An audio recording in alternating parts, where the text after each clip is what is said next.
as I'm doing this here today, I'm gonna do as I say, not as I do. Okay. I'm gonna recommend that you turn the batteries on and that you also turn the ignition on.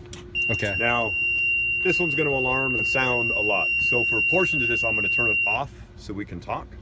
Okay, so if that alarm keeps going on, I'm gonna turn the ignition off. I would not recommend that you turn it off while you're actually doing the brake check. Okay. It's gonna be real annoying to try to talk over that. So as I'm explaining it, I'm gonna shut that off. Again, for your test, do not shut the ignition off, just leave it on. I wanna be able to talk over that, and that's gonna keep going. So, I again would recommend that you would have your seatbelt on because the rig could move. It's just one less thing to worry about, so have the seatbelts on. The first check is gonna be a static brake test. So for the static brake test, once I've got the batteries on and the ignition on, I'm going to note the gauges, both the primary and the secondary gauge for this engine. I'm going to mark my time, and I'm going to let the timer go for 60 seconds. So during that 60 seconds, I should see no more than a 2 psi drop in the gauges. Because these are analog gauges, I'm not going to be able to specifically tell 2 psi. So it's generally accepted that any movement in the gauges during that time would put the rig out of service. After the 60 seconds, that test is done. Now I can move on to the second portion. It's still a static test, but now I'm going to do it with the parking brake off. So you'll notice it settled against the, the chocks. Sometimes when you take the parking brake off, the gauges will also settle. So I'm going to wait for the gauges to settle. Same thing, I'm going to start my time. It's another 60 seconds, so I'm going to watch for that 60 seconds. Again, it's a static test, so I'm looking for 2 psi drop or less, or because it's an analog gauge, any noticeable movement in the gauge would take the rig out of service. So once that 60 seconds is done, now I'm going to move on and I'm going to do the applied brake check. So at this point here, I'm going to actually just put a good full application of the brake, trying to hold it to the ground. The gauges are going to settle again. Once they settle, now I'll start my time. And it's going to be a 60-second timer. This time, because it's applied, I'm allowed 3 psi. Again, because they're analog gauges, any noticeable movement in the gauges would indicate that the rig is going to be out of service. At the end of that 60 seconds, now I'm going to move on for the next test. So because the rig has to be running for the compressor to be either cut in or cut out, I can't do the cut in or cut out with the engine off. So the next I'm going to do is going to be the low air alarm. Now at this point I'm going to have to turn the rig on because we're not going to get noticeable movement with the gauges, and we also won't get the alarm to sound without the ignition on. This is why I recommend when you're actually doing the test, have the ignition on so you don't have to worry, it's not sounding. Well, with the ignition on, you'll get the proper alarms going off. So as I feather the brake down,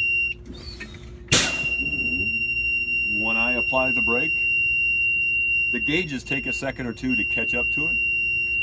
What I'm saying is if I start doing this, it's going to take 3 or 4 seconds for the gauges to settle up with me. So I don't want that. So have a slow application. Let the gauges settle before going on to the next one. Now you can hear that other buzzer. That buzzer is the low air alarm in the secondary tank. The DMV says that needs to come on between 55 and 75 psi. Our Metro document, we just go right in the middle and say 60, but for DMV it's 55 to 75 with that low air alarm on. I'll turn that back on in a moment, but I just want to explain.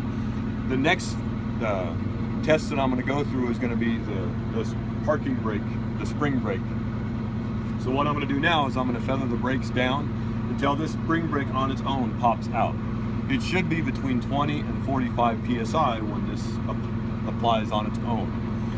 With this particular engine, it's very subtle. You don't get a big, so you have to be kind of watching and looking for it. It's a very subtle when this pops out on its own. So I'm going to turn the ignition back on and I'm going to feather it down. And I'm looking for when that one there just popped. So I see that it popped. The secondary gauge, the secondary gauge there is just a hair below 50. So on this gauge it was about 45 when this popped here. At this point I've done all I can with the engine off. The next portions I need to do are going to be basically dealing with the compressor. The air pressure is already too low for me to get the cut in, so I need to bypass that. I'll do that towards the end. So the next one I'm going to do is the compressor build test. Okay. Now this test is the only one on this whole system that we're going through right now. If the engine fails this test, it does not put us out of service right away. This is more for the mechanics to go, oh, this compressor is getting old or it's not working right. We may need to do work with it or replace it. So if this takes longer than 45 seconds, this is the only one that does not immediately put us out of service. Okay. So up to this point, you've been able to do everything with the engine off, and right now you need to turn it on to Correct. start now. Yes. For your build rate. Exactly. So that's what I'm going to do now.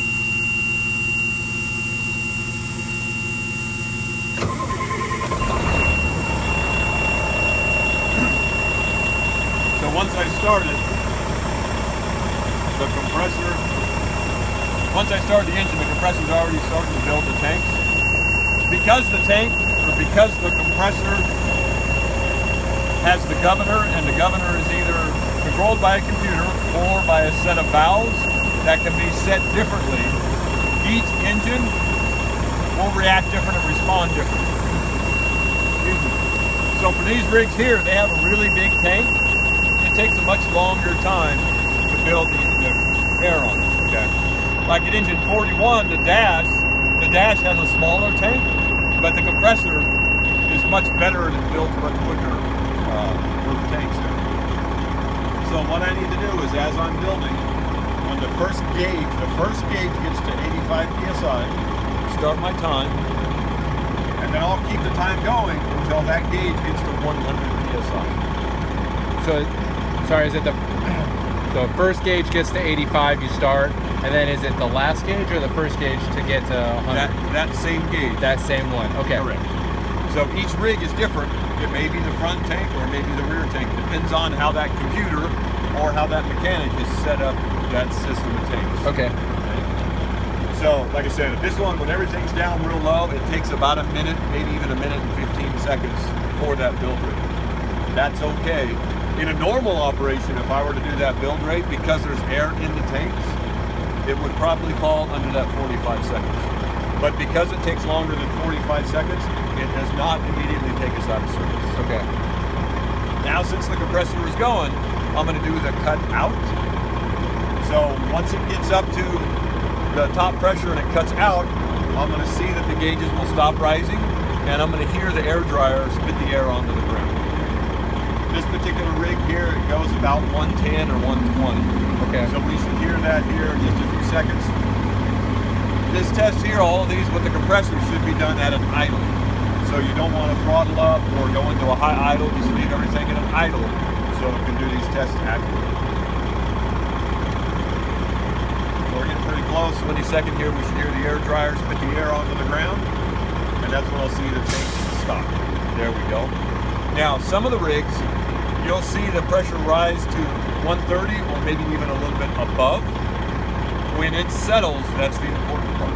So if it goes up to, on an analog gauge, like 135, and then you hear the air dryer, and it settles down below 130, you're good.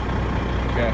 If it keeps going to like 140, that's when you want to shut everything off, notify fleet, take it out of service, etc. Okay. So now that I've got the cut out, I can do the last portion, which is the cut in. So again, when I go to feather it down, I want to take some time to make sure the gauges are reading properly. So I'll give it a second or two between these applications to make sure I've got a good idea of where that is. The other thing, because these tanks are so big in this rig, you may need to wait a second to see if the pressure is actually rising, because it goes up very, very slow. See here I can see that it's now starting to rise. So this came on about 90 to 95. So the cut in is good. So that should cover everything that we need to do for the in-cab brake test.